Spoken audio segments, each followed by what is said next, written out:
Break के बाद खुशामदीद। सियालकोट का नौजवान है उमर डार, लापता है, सियालकोट से लापता है। उसकी फैमिली परेशान है, अदालतों से रुजू कर रही है। आखिर मामला है क्या? उनकी साहबजादी लाइबा डार से मालूम करेंगे। पाकिस्तान तहरीक इंसाफ के रहनुमा का किस्सा है, उमर डार का ये किस्सा है। लाइबा, बहुत शुक्रिया आपके वक्त का। लाइबा, ये फरमाइएगा कि आखिर अब तक क्या प्रोसीडिंग्स हुई है? आपने अदालतों से रुजू किया है, अदालतें आपको कितना सपोर्ट कर रही हैं, पुलिस ने आपको कितना परेशान किया और कितना सपोर्ट किया उस सारे मामले में कि जो आपके वालिद की गुमशुदगी से मुताल्लिक है? बिस्मिल्लाहिर्रहमानिर्रहीम। थैंक यू सो मच पहले तो आपका कि आपने मुझे अपने शो पे बुलाया है सेंसिटिव इशू के बारे में बात करने के लिए। और दूसरी बात, जहां तक अदालतों की बात है तो मैं बहुत शुक्रगुजार हूँ जस्टिस बाकिर अली नजफी की, जिस तरह वो इस केस को प्रोसीड कर रहे हैं। आज फिर उन्होंने ऑर्डर्स दिए कि जो DVRs कैफे लांतो के पास थे उनको हमें फिर से रिकॉर्ड्स को चेक करवाया जाए। और मेरे बाबा अगवा हुए 29 दिसंबर की रात को कैफे लांतो DHA फेज 3Z ब्लॉक से, और 10:30 PM टू 12 AM बेसिकली जो टाइम फ्रेम है उनके अगवा होने का। और उसकी DVRs के रिकॉर्ड्स अब हमें चेक करवाने का उन्होंने दिया ऑर्डर। और जो मिसिंग है कि उनकी वो क्यों मिसिंग है, उनकी रिपोर्ट्स फिर जमा करवाई जाएं। तो अदालतों की तरफ से तो फिलहाल आई एम वेरी होपफुल अदालत की तरफ से। बट जहां तक बात है पंजाब पुलिस की, तो आई एम वेरी सैड के इस बात पे कि वो बिल्कुल भी कोऑपरेट नहीं कर रहे।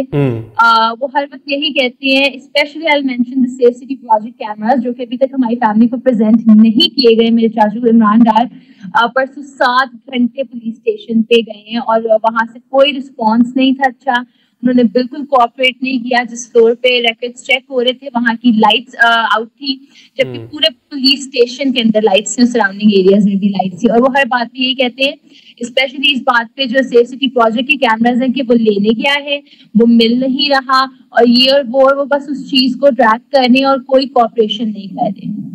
यानी कि इसका मतलब है कि आप कहते हैं कि पुलिस किसी किस्म का ताउन नहीं कर रही। इसके अलावा कोई एप्लीकेशंस आपने थाने के अंदर दिए इस हवाले से कि आपके वालिद लापता हैं, या कोई FIR कटवाने की आपने कोशिश की हो? नहीं सर, अभी तक तो नहीं। अभी तो हम अपना यही केस लड़ रहे हैं।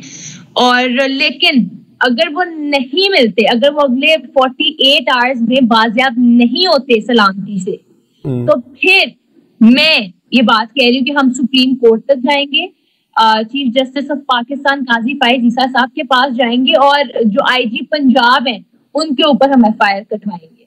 अच्छा, ये बताया आपके वालिद के हवाले से कोई केसेस आपके इल्म के अंदर आए हो कि उन पे कोई FIRs कटी हुई हों, या कोई FIR के अंदर वो मतलूब हो, या किसी अदालत से इश्तिहारी हो जो आपके फैमिली के इल्म के अंदर हो? कुछ इस तरह की बात है? हाँ जी सर, सुनने में तो जरूर आए, लेकिन वो जाली मुकदमात हैं। वो पूरे पाकिस्तान को पता है कि जाली मुकदमात है, वो पूरे शहर सियालकोट को पता है कि वो जाली मुकदमात है, जिनपे वो इश्तिहारी मुल्जिम का उन्हें कहा गया था। DPO हसन इकबाल ने जिस बेशर्मी के साथ उन्हें इश्तिहारी मुल्जिम कहा था, ये जानने के बावजूद कि सारे जो मुकदमात मेरे बाबा के ऊपर है वो जाली है, वो झूठे मुकदमात है, उनकी कोई फैक्चुअल बेसिस नहीं है। अच्छा, लेकिन उन मुकदमात के अंदर कोई आपके वालिद ने जमानत के लिए अप्लाई किया हो? क्योंकि देखें, जो मुकदमा करता है वो तो उसको ओरिजिनल कहता है। जाहिर है कि फिर जिसके ऊपर मुकदमा होता है उसका ये काम है कि वो जाके मुख्तलिफ अदालतों से जमानत लेता है या उन मुकदमात की पैरवी करता है। तो इस हवाले से कानूनी तौर पर आप लोग मजबूत ग्राउंड्स के ऊपर खड़े हैं कि तमाम मुकदमात के अंदर जमानतें ली गई हैं या किसी मुकदमे में कोई गिरफ्तारी नहीं डाली गई? ऐसी कोई इत्तला आपके पास है? देखिए सर, मेरे बाबा ने ये बात बहुत क्लियरली ऑन रिकॉर्ड कही हुई है कि अगर अदालतें इंसाफ देंगी तो वो जरूर पेश होंगे। ठीक है, उन्होंने क्लियर यही वर्ड्स में बात कही कि अगर अदालतें इंसाफ देती हैं तो वो खुद पेश होते हैं अदालत में। वो तैयार थे पेश होने को, लेकिन बात ये थी कि अदालत इंसाफ दे, लेकिन अदालत किसी को इंसाफ नहीं थी दे रही इतने महीनों से। कल जरताज गुल जो है उनका ऑब्वियसली मैंने सुना है और मुझे बहुत खुशी हुई है, जो जस्टिस इब्राहिम है, कि उन्होंने किसी ने रिलीफ दी। और आगे हम भी एक्सपेक्ट कर रहे हैं कि आगे जो मुकदमात उनके ऊपर जाली है उस पर भी हक और सच का साथ दिया जाएगा, इंसाफ से अदालतें जो हैं वो लोगों के साथ डील करेंगी।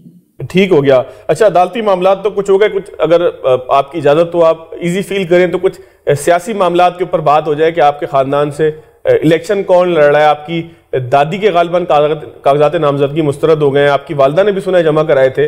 अगर आप इजी समझे तो उसका जवाब दे दें, वरना कोई इशू नहीं है, हम आगे चलते हैं।